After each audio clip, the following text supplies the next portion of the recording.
Hey everybody, welcome back to BPJ Game Station where we game to please. So I am trying to figure out, new things to do with Outriders builds. I pretty much made a build for every character now, and so I thought that I would go back and revisit Technomancer and try to do something involving a Anomaly build. And I think that we figured it out. Consequently, just because of how the skill tree is set up, there is some survivability issues with this, but it's a very fun way to play, and it concentrates around the ability of Scrapnel. So, and then I have toxic rounds on here, but I'm really not using it for that. It's just a buff to our anomaly damage, and then also the toxic turret. So we're going to go ahead and run it against our favorite bad guy, Malak, or should I say our favorite pain in the ass. But anyway, it is very good, but I have found that, just sometimes I lose life constantly to just regular ass enemies, even after I beat the boss and stuff. So you do have to be aware of that. But so we're going to go ahead and make sure that, I guess it was already ready, but make sure the Anomaly is ready, and then we're going to go out and face Malak. So the first thing I'm going to do is throw out my turret and put on my blighted bullets to get all of my anomaly damage up. And then also, if you want, you have enough time, you can also put Fortress on to get 30% more damage. But basically, we're trying to knock these guys out as fast as possible, so just do what you have time to do. And there he is. You again. Go ahead and throw that out. What a waste of your last words.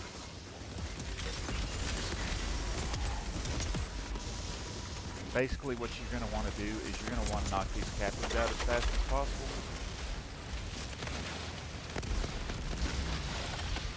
And got one down. And where you're getting most of your life back is from your skill toxic turret. So you're going to want to keep that up as much as possible.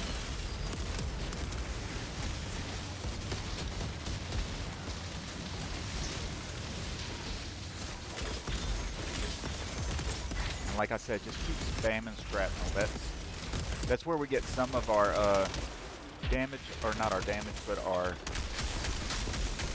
survivability from. So go ahead and keep spamming that as much as possible. I'll explain that in a few seconds.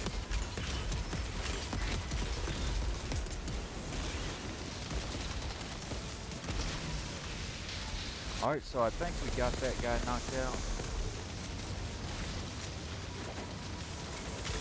So our main goal was knocking out those captains because they kind of are a pain and they'll make it where it's hard to survive. So they'll keep casting freeze and all this other crap at you. But so he fell off. We're gonna try to get some of these little guys knocked out because, for one, like I said, they will cause issues later on if you don't get them dead. So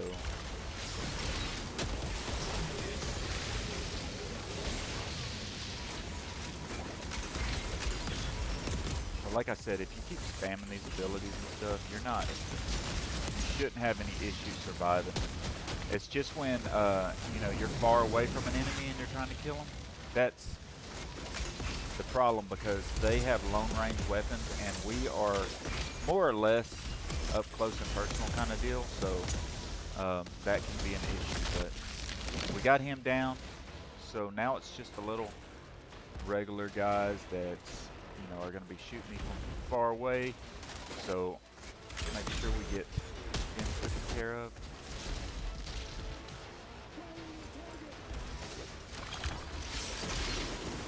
I guess I ran out of ammo there. So But no problem, we'll just blow them all up. But there you go. Um, that is not the time.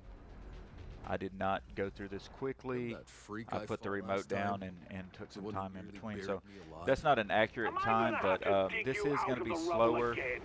Not this than time. some of your more Outriders detected. firepower builds and the more, Great! I guess, Out of stronger anomaly curiosity, builds that I can put you out there. explain So to me just keep why that that in mind. mod But didn't this is crash with the definitely a rest of fun us? way to play. Maybe got stuck You just too. go around blowing shit up, Or and maybe if just you wanted like to doing fuck that, with you're us. gonna like this build. And it's just a little something different to All the try out. same, So, hell of a job, Outrider. Hell of a job. and I'm not trying to pick all this stuff up.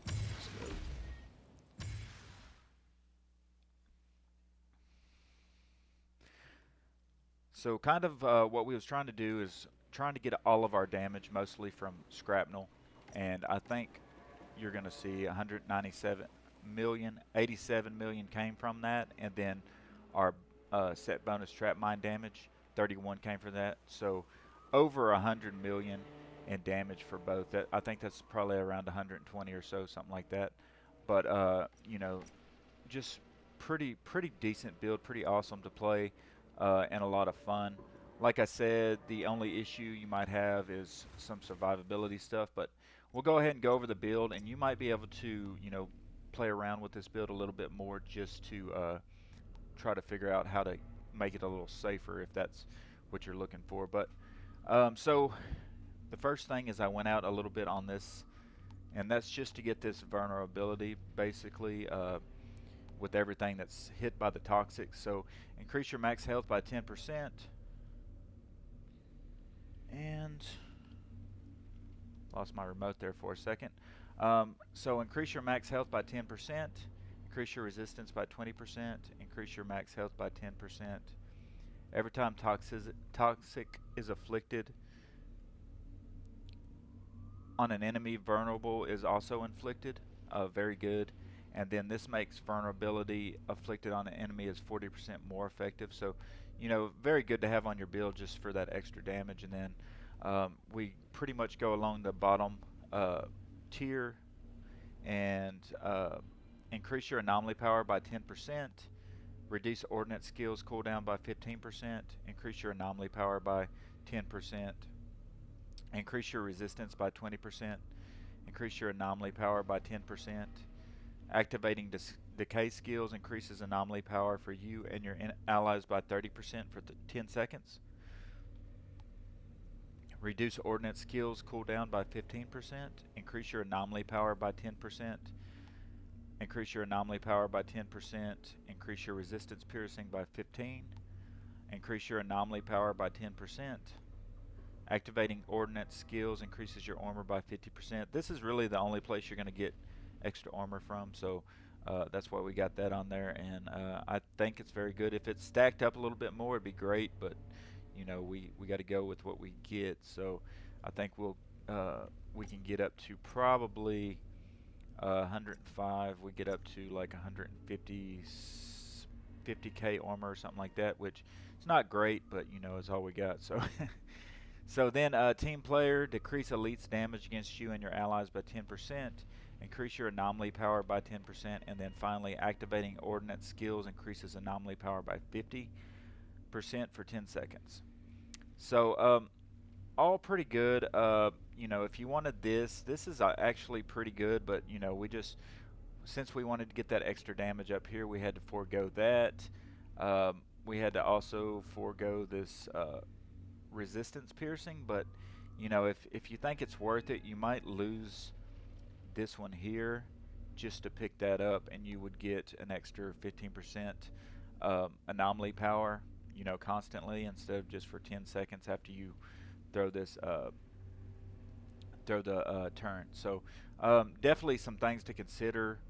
There is a few areas to possibly improve on, but with how the skill tree set up, you're not going to get a lot more out of this. So you can kind of test it out and see for yourself. But I've checked a lot of stuff, and this is pretty much the best I've come up with so far. So of course we're using Scrapnel, and then we got blighted rounds, and then blighted turret. The blighted rounds, like I said, it's for one mod that I got equipped that gives an extra 30% anomaly power. For the first weapon, I'm using Death Shield.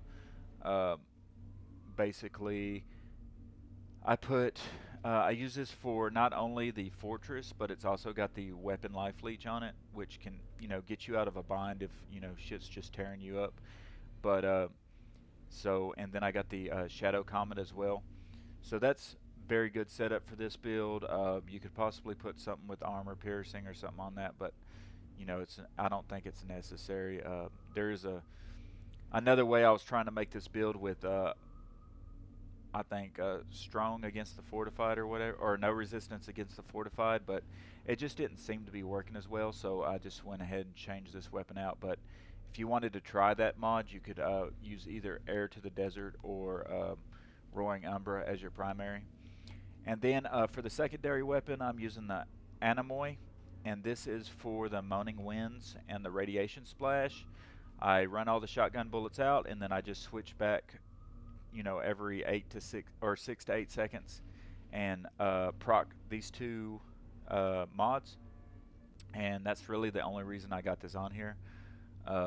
So then going to the armor, we're using torrential downpours goggles. I just use the full set. What I would recommend is the headpiece, the chest piece, and the pants. These can be changed out, but I do recommend max health, skills life leech, and cooldown reduction just for your survivability. As you can see on this one, I don't even have the cooldown reduction maxed out because for some reason I can't get shards. So anyway, I haven't maxed that out. I mean, I got 4 characters, but so I've been sharing in between all 4 of them. But anyway, so the first mod that I'm using is the Euthanizer, and that's deal 25% more damage against enemies afflicted by toxic. And then obviously more traps, Scrapnel, 1 additional mine can be thrown before cooldown. And then Trap Cluster, this doubles the number of mines that can be thrown before triggering the cooldown. So you get 3 extra, and then this doubles that, so you get 6 total Scrapnel in all. And the Anomaly affects how much damage you're doing with this, so 250k. You could possibly switch these 2 pieces out for some more Anomaly damage, but I would suggest keeping it like this because you're going to need some of that survivability just to get through some of this stuff. But like I said, test what you want to test, and have fun with it. And then the second mod is Unstoppable Force. Increases your anomaly power by 50% of your resistance piercing. That comes off of a Pyromancer gloves. So, you might not have that, but you could, put something else there that kind of helps. Maybe I can't think of the name of it, but unstable force or whatever that's called, where every time you throw out a skill, it does a little bit of damage around you. Maybe that one would be sufficient, but until you get this mod, that's what I would recommend. And then the leg piece, I put To the Bone on here, and blighted rounds, when the skill is activated, increase anomaly power by 30% for 15 seconds. So if I'm going up against a boss enemy like Moloch, I would put this on, throw out my turret, and then start throwing grenades at them. And I think it gets my anomaly power up to somewhere around 490k, and that is the only way I've really seen to stack up anomaly power with the Technomancer, because the what is it called, the Tool of Destruction is just so terrible, and it moves so slow. There's just no reason to even put that on a build. But anyway, unless you just want to go super slow. And then next, the more damage mod is for Scrapnel, increases the skill's damage by 119k more. And then the set bonus we get is Scrapnel creates additional cluster bombs after explosion, each dealing 109k anomaly power scaled damage. So all that works great. And then on the 4th piece, we got max health, skills life leech, and cooldown reduction. Anomaly Echo grants 9,000 firepower and 11,000 anomaly power for 15 seconds uh, on skill activation. And then I got Circle of Power. I mean, you could change that out. Many people think you don't need resistance, but I think it's a must when you're going up against captains and stuff. It really helps your survivability, so I would recommend keeping this on. Uh, I think it initially came on the pants set, and I took it off, and then I just put it back on the gloves because I was getting rid of something else. But you know, that's you can set it up however you want. And then let's see. So then you got the boots. Again, you got max health, skills, life leech, and cooldown reduction. I put damage absorber on there just for that extra armor. You're gonna need it. And then supplies. This gives you that last additional scrapnel grenade, and so that gives you 6 total. This is a very fun build to run. Like I said, you can switch out the gloves and the boots for something else. Um, but you do need those mods. If you can find a way to better, get some more armor or something like that, I mean, that'd definitely be something to switch out. But I like running it this way, and so just try some stuff out, try the build, see if you like it, um, and get back to me. I have beat the Wellspring with this build, so it is definitely doable. It just takes a little bit longer than the firepower build, obviously. But if you like, please, guys, go ahead and hit that subscribe button, hit that like button. Keep this channel going and growing. Um, I really appreciate all the support and stuff from all the new viewers and everything, and all the new subscribers. So, again, this is BPJ Game Station, where we game to please, and I will see you on the next episode. Thanks a lot, guys. Bye.